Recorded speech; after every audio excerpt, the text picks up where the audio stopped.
C'est le joyau de Camaret, au bout de la presqu'île de Crozon.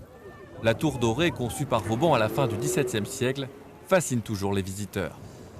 Impressionnante et magnifique, un bel ouvrage d'art.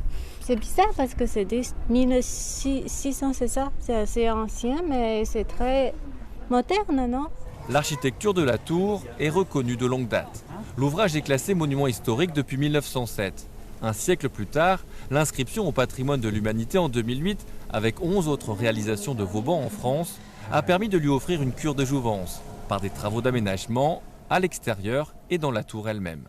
Il y avait assez peu de financement autour de la tour Vauban avant ce classement et le classement au patrimoine mondial de l'UNESCO a permis par exemple la restauration de la tour Vauban entièrement et cette restauration a été énormément subventionnée par l'État et par d'autres collectivités territoriales. La reconnaissance par l'UNESCO est d'abord symbolique, mais elle se traduit également par une protection juridique. Par exemple, le plan local d'urbanisme. Il prévoit la protection des abords de la tour ainsi que d'autres fortifications de Vauban en presqu'île de Crozon. La reconnaissance par l'UNESCO bénéficie aussi au public grâce à la mise en place d'une médiation culturelle. À partir de l'inscription au patrimoine mondial de l'UNESCO, toute une dynamique s'est mise en place autour de la tour et donc la scénographie, la restauration. On essaye d'inscrire la tour dans notre époque.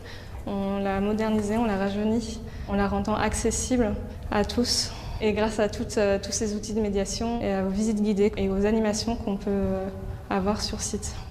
Avant d'être reconnue au patrimoine mondial de l'humanité, la tour Vauban de Camaret a attiré 6 000 personnes par an, contre près de 20 000 depuis.